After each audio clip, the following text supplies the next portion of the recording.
Hello everyone, I am पारस और आज हम डिस्कस करेंगे केमिकल प्रॉपर्टीज ऑफ एल्काइन। ठीक है, तो हम बेसिकली देखेंगे कि हमारे पास जो एल्काइंस है, हम उस एल्काइन से कौन कौन से केमिकल बना सकते हैं या हम एल्काइंस से कौन कौन सी रिएक्शन करा सकते हैं। ठीक है, तो बेसिकली हम 4 टाइप्स की रिएक्शन डिस्कस करेंगे। फर्स्ट है हमारे पास एसिड बेस रिएक्शन, सेकंड है रिएक्शन, थर्ड है रिएक्शन विद वाटर और फोर्थ है पॉलीमराइजेशन। ठीक है, तो इनके बारे में हमने कुछ पॉइंट्स लिखे हुए हैं, पहले आप ये देख लो, है ना। फर्स्ट है कि जो हमारे पास एल्काइंस होती है वो वीक एसिड होता है ना। मतलब जो एल्काइंस होता है उसका हल्का नेचर होता है एसिडिक। ठीक है, अब जो हमारे पास एल्काइंस होता है क्योंकि उसका नेचर एसिडिक है ना, तो वो बेस से रिएक्शन करके एसिड बेस रिएक्शन करती है ना। तो हमने ऐसा बोला है कि जब एल्काइंस होती है वो स्ट्रॉन्ग बेस से रिएक्ट करती है तो हम उसको एसिड बेस रिएक्शन बोल देते हैं। ठीक है, एसिड बेस रिएक्शन में होता क्या है कि एक एसिड एक बेस के साथ रिएक्ट करके सोल्ट का फॉर्मेशन करता है। ठीक है, अब जो हमारे पास एल्काइंस होती है वो वीक एसिड है और ये एसिड बेस रिएक्शन में क्या करती है, स्ट्रॉन्ग बेस से रिएक्शन करती है ना। अब स्ट्रॉन्ग बेस कौन कौन से हो सकते हैं, जैसे सोडियम मेटल हो सकता है या सोडा एमाइड हो सकता है। ठीक है, तो बेसिकली हम क्या देख रहे हैं कि हमारे पास जो एल्काइंस है वो वीक एसिड है तो वो स्ट्रॉन्ग बेस से रिएक्ट करके एसिड बेस रिएक्शन कर लेती है। ठीक है, अब हम ऐसा बोलते हैं कि जो हमारे पास एसिड बेस रिएक्शन होती है, एल्काइंस ने तो एसिड बेस रिएक्शन कर ली, लेकिन जो हमारे पास एल्केन होती है और एल्कीन होती है वो एसिड बेस रिएक्शन नहीं करती, है ना। तो हमने ऐसे ही लिखा हुआ है कि acid base reaction is not seen alkanes and alkenes. ठीक है, क्योंकि जो हमारे पास एल्केन्स होती है और जो एल्कीन्स होती है इनमें एसिडिक नेचर नहीं होता, है ना। तो इसलिए हमारे पास जो एल्केन है एल्कीन है वो एसिड बेस रिएक्शन नहीं करेंगी, जो एल्काइन है वो एसिड बेस रिएक्शन कर देती है। अब आप ऐसा बोलोगे कि भैया फिर ऐसा क्या ही हो गया कि जो हमारे पास एल्काइंस होती है वो एसिड बेस रिएक्शन कर लेती हैं और एल्केन और एल्कीन एसिड बेस रिएक्शन नहीं करती। तो जहाँ पे एल्काइन होगी वहां पे कार्बन कार्बन के बीच ट्रिपल बॉन्ड होगा और जब कार्बन कार्बन के बीच ट्रिपल बॉन्ड है तो उस कार्बन की जो हाइब्रिडाइजेशन होती है वो sp आएगी। मैं सिंपल आपको ये बोल रहा हूँ कि जैसे मेरे पास कोई एल्काइन है, मेरे पास एल्काइन है ये CH ट्रिपल बॉन्ड CH, मैं बोल रहा हूँ कि आप इस कार्बन की हाइब्रिडाइजेशन निकाल दो। तो जब आप हाइब्रिडाइजेशन इस कार्बन की निकालोगे तो आप ऐसा बोलोगे कि भैया हाइब्रिडाइजेशन में हम देखते हैं कि जिस कार्बन की निकालनी होती है वो कितने एटम्स से अटैच है। जैसे ये वाला कार्बन एक हाइड्रोजन से अटैच है और एक इस वाले कार्बन से अटैच है, तो इसकी हाइब्रिडाइजेशन हो जाएगी sp।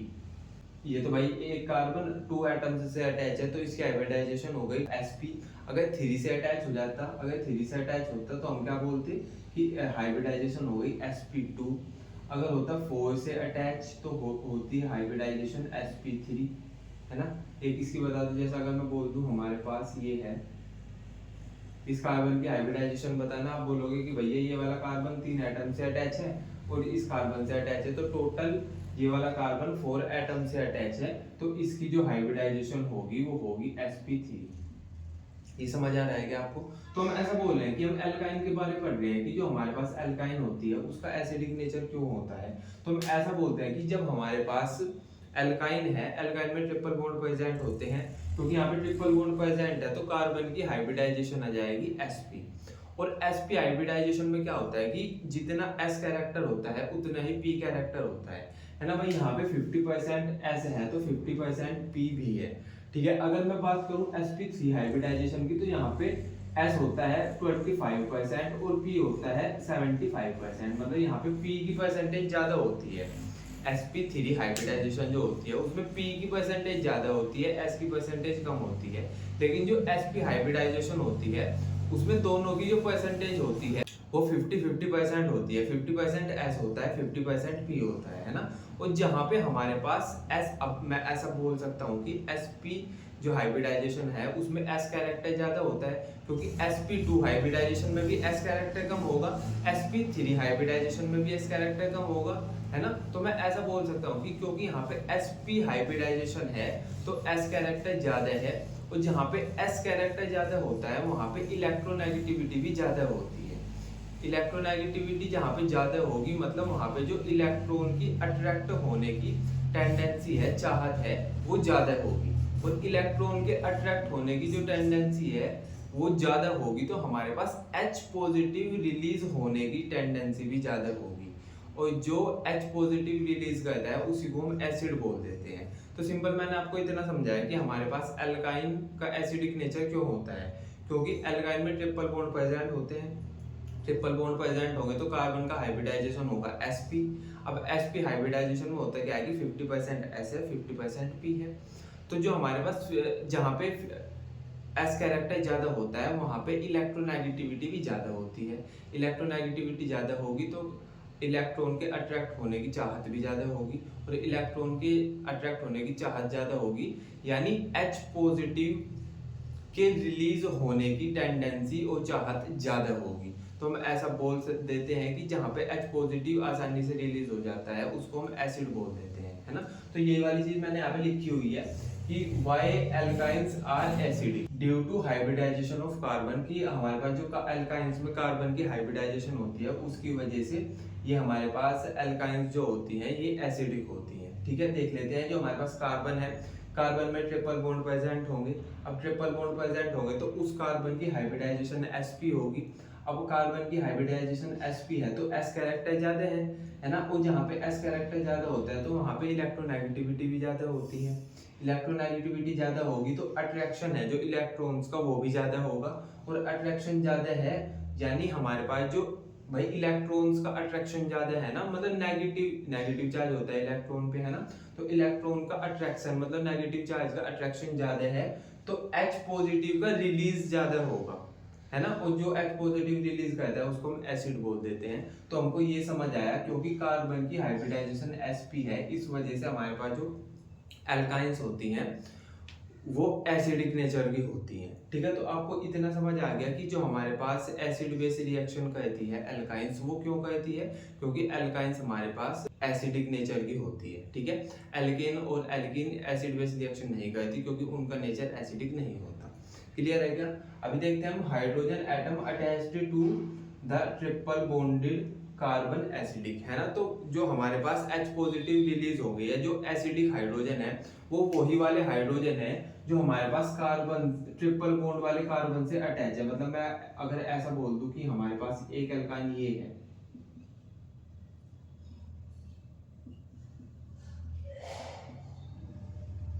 है ना। तो हमारे पास इस कार्बन और इस कार्बन के बीच ट्रिपल बॉन्ड है, तो जो हाइड्रोजन इसके पास है वही एसिडिक हाइड्रोजन होंगे, है ना। ये वाले हाइड्रोजन एसिडिक नहीं होंगे। ठीक है, जैसे हमारे पास ये ट्रिपल बॉन्ड है ना। तो इस कार्बन के पास एक हाइड्रोजन है, इस कार्बन के पास भी एक हाइड्रोजन है, तो दोनों ही एसिडिक हाइड्रोजन है ना।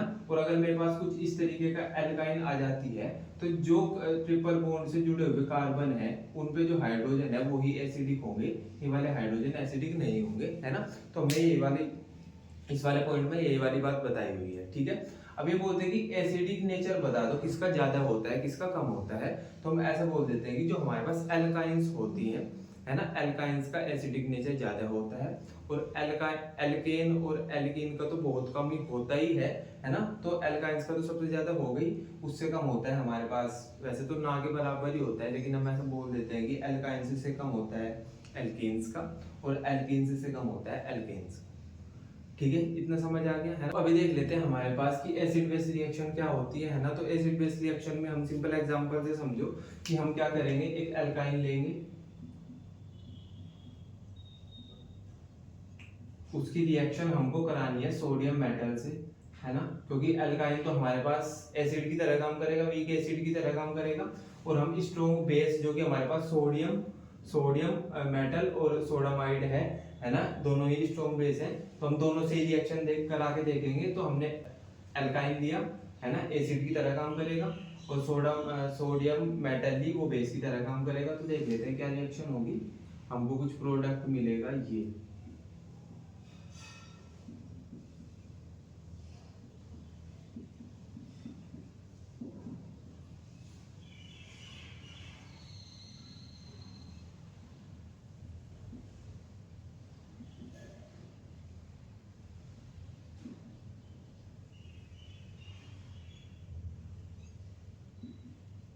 ठीक है, तो हमने क्या देखा कि हमारे पास एल्काइन थी, हमने उसकी सोडियम मेटल से रिएक्शन कराई, तो हमारे पास हमको देखने को मिला मोनोसोडियम इथाइनाइड, और हमारे पास H2 गैस निकली। ठीक है, फिर हमने क्या किया, मोनोसोडियम इथाइनाइड था हमने इसको वापस लिया,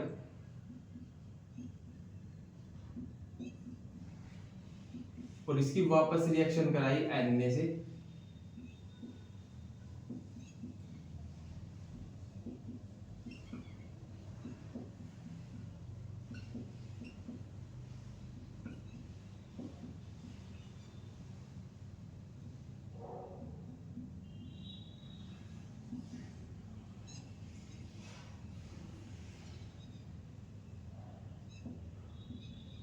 तो हमको देखने को मिला डाई सोडियम, इसमें एक ही सोडियम था, मोनोसोडियम इथाइनाइड बोल दिया था हमने, है ना। इसमें मिला हमको डाई सोडियम इथाइनाइड, है ना, क्योंकि इसमें 2 सोडियम है।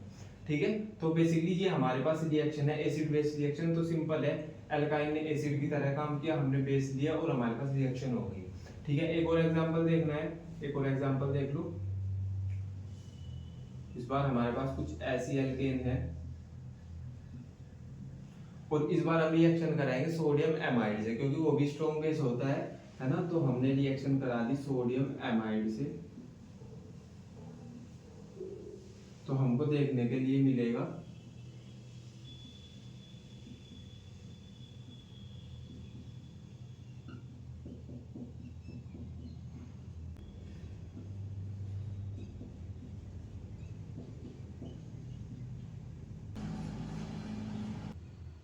सोडियम प्रोपाइनाइड। ठीक है, तो हमने सिंपल क्या किया, एल्काइन ली, उसकी रिएक्शन सोडियम एमाइड से कराई, सोडा एमाइड से कराई, और हमारे पास सोडियम प्रोपाइनाइड और हमारे पास NH3 हमको देखने के लिए मिली। ठीक है, तो देख लेते हैं इसके बारे में हमने क्या लिखा है।